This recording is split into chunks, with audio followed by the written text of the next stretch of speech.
꼰대입니다. 요거는 조금 색다른데 상속세를 안 내는 꼼수를 가르쳐 드리려고 하고 있습니다. 이런 거 가르쳐 드리는 건 아닌데 정치권에서 자꾸 상속세를 손대려고 그러고 상속세를 올려가지고 뭐 청년소득을 줘야 된다나 뭐 그런 사람들도 있고, 그래서 손대지 말아라고 할 계획이거든요. 그래서 하여튼 큰 틀에서 한번 얘기를 해보겠습니다. 우리나라 그 조세 체계 그 대강을 말씀을 드리면은 매출액의 10%를 부가가치세로 냅니다. 이제 금액은 이제 그게 상당히 큰데, 그러고 나면은 이제 매출 원가가 있을 게 아니에요. 매출 원가를 빼면은 단기 순이익이 나올 거라고요. 이게 단기 순이익의 50%를 종합소득세로 낸다고 생각하면 돼요. 그러면 이제 50%가 남을 거 아니에요. 단기 순이익 50%가. 그러면 그 50%가 모여갖고 상속이 이루어지게 되겠죠. 그러면 그 단기 순이익의 50%가 상속세가 된다고요. 또 50%의 50%가 이게 상속액의 50%가 상속세가 되고, 그러면 내가 상속받은 것은 단기 순이익의 25%를 상속으로 받는다, 이렇게 생각하면 된다 하는 얘기죠. 근데 상속세가 뭐 이렇게 많냐? 많습니다. 근데 맞는데 실제로 큰 부담이 안 돼요. 이정이 정도 돼야 부담이 가지, 아니 큰 부담이 안 가는 것인데, 큰 틀에서 보면 단기 순이익, 또 단기 순이익도 이게 쉽게 말하면 단기 순이익의 50%를 종합소득세로 내고, 단기 순이익의 50%의 50%를 상속세로 내고, 그러니까 25%를 상속세로 내고 25%를 내가 갖는다, 이렇게 생각하면 간단하다 하는 얘기입니다. 요거는 이렇게 넘어갈게요. 그럼 법인세를 내는데, 우리는 법인세 내는데 어떡하냐? 종합소득세 안에 다 포함됐다고 생각하면 됩니다. 네, 큰 틀은 이렇게 이게 결국은 이제 세금 내려고 사업은 꼴이 되겠죠. 이제 혹자는 이제 상속세 세율을 올려서 뭐 청년 기본소득 재원으로 하자는 게 이제 청년만 우대할 일도 아니고, 옆집 청년 상속인이 아닌데 내가 돈 벌고 옆집 청년 기본소득 줘야 되겠느냐? 쓸데없는 전 정책은 개발할 일이 아니다는 얘기입니다. 또 이재용 씨 같은 경우 이제 신문에 나온 얘기가 그래요. 시가 19조 원을 상속받아가지고 12조 원을 내는데 이거 너무나 많은 거 아니냐? 실제로 많지요. 근데 19조 원이라도 할증평가라면 3조 원 정도 됐을 거라고 추정돼요. 어쨌든지. 그래서 이제 12조를 내게 된다. 12조, 어마어마한 세금이요. 근데 이것이 맞냐? 네, 이런 얘기죠. 이게 뭐냐? 이제 국민들로서는 진짜 어마어마한 세게 놀라고, 저렇게 내도 경영권이 유지될까 걱정하고 있는데, 왜 이런 걱정을 할 수밖에 없느냐? 대기업은 증자를 자꾸 하다 보면은 자기 지분이 계속 줄어들거든요.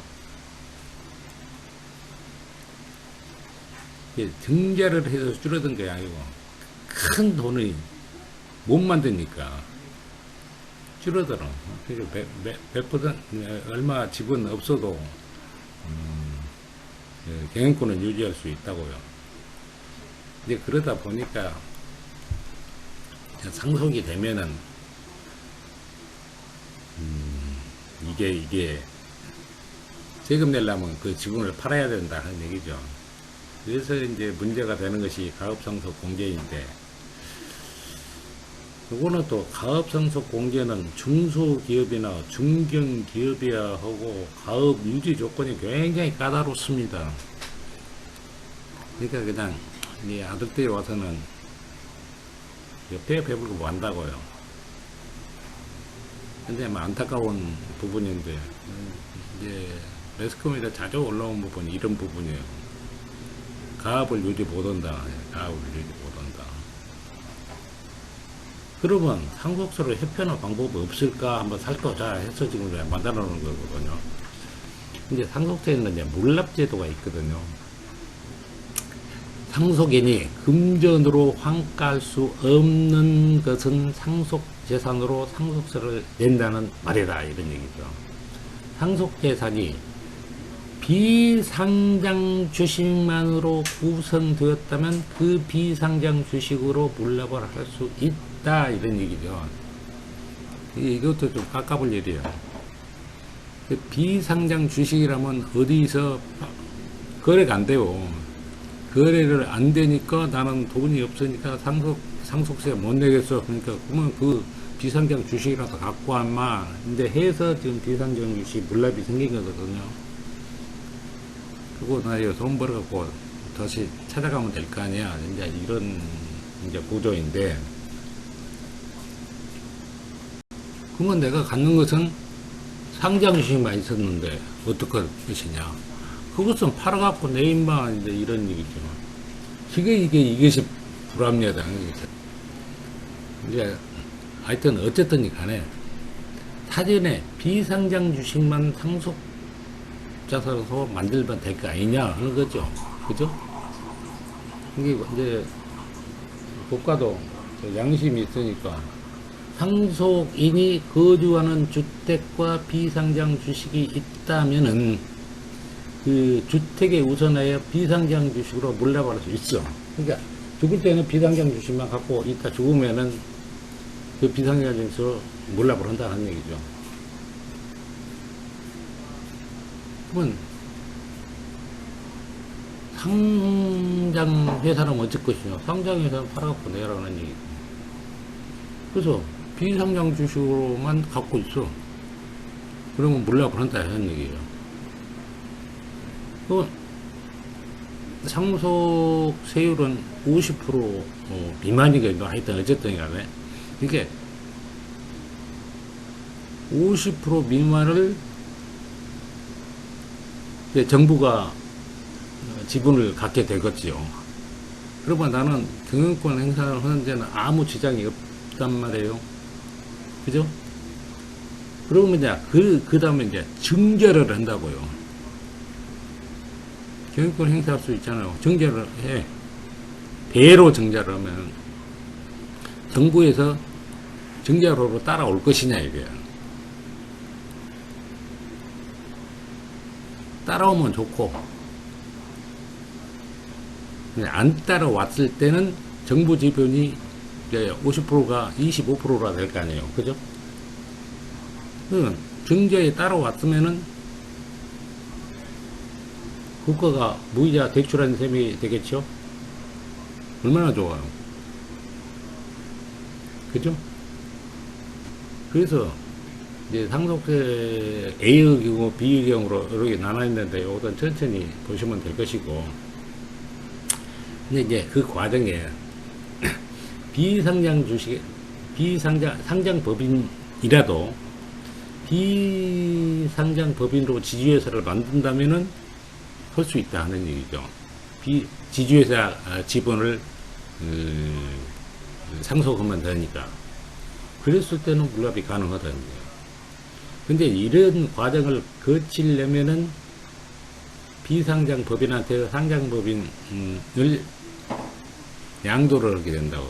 그러면 양도소득세가 걸린다 하는 얘기예요.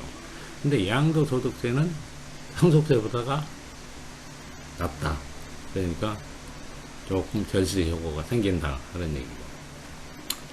이제 이런 이제 꼼수를 소개하는 이유가 첫째, 그 비상장법인이 상속세 문제로 실효성이 없는 그 가업상속 공제를 받지 않고 가업을 폐업하고 종업원까지 해직되는 안타까움에서 벗어나 보자 하는 것이 첫째 이유예요.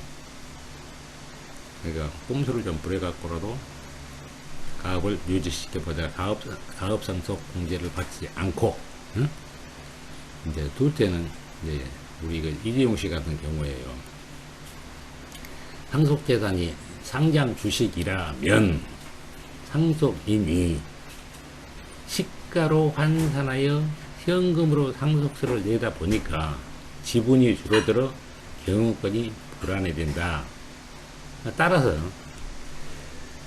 비상장 주식과 같이 경영권 프리미엄이 있는 상장 주식도 물납을 허용하자 이런 얘기죠. 그래서 국가가 소유하면서 백기사 노릇을 해주자 하는 얘기요. 응? 국가가 백기사 노릇 한다고 해서 뭐 잘못됐냐 하는 얘기죠. 상속세 안 들었다고 생각하면 되는데 그거 배당받으면 그것만큼 이익 아니냐 하는 얘기죠.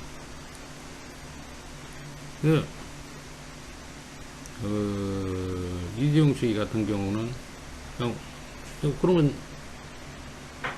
경영권 불안해지지 않지 않느냐 하는 얘기죠. 응? 그래서 이런 방법도 하나 생각해보자 하는 얘기고. 이제 셋째의 경우요. 상장 주식의 경우 과세할 때 경영권 프리미엄의 할증이 있지만 세금을 내기 위하여 현금화할 때는 그 할증이 없어진다고요. 그러니까 과세 단계에서부터 할증과세를 하지 말자 하는 얘기죠. 이재용 씨 같은 경우는 그래요. 100만원짜리 주식을 120만원으로 평가해놓고 세금을 계산해놓고 나중에 팔 때는 100만원을 판다는 얘기죠. 이게 맞냐 하는 얘기죠. 그래서 요거는 조금 할증과세를 없애보자. 응? 그게 맞다. 이런 얘기예요. 이제 이런 것을 자꾸 얘기를 하면은 제가 기재부는 뭐 도덕적 해이 얘기를 계속 얘기를 한다고요. 아까 이제 비상장 주식 물납도 해놓고 보면 물납 해놓고 똑같은 부분이 바깥 하나 따로 생각하고 그쪽으로 다 옮겨보면 이걸 뻥대면 아무것도 아니거든요. 그래서 이제 그런 도덕적 해이 문제를 얘기하니까 현실적으로는 그렇지만 하여튼 이건 생각해 볼 필요가 있죠. 근데 이제 제가 생각할 때는 상속세 세율을 내릴 일은 아니다. 가업상속 공제 확대할 것도 아니다. 조건 없이 물납을 허용한 것이 맞다 이게야. 그거 나중에 네가 찾아가라. 돈 벌어서 찾아가라. 이게 맞다 이거. 근데 아까도 도덕적 해이 얘기했지만 도덕적 해이보다는 국가가 그 이익이 되지 않겠느냐 이런 생각이 들거든요. 한번 이건 정말 검토해 볼 부분입니다.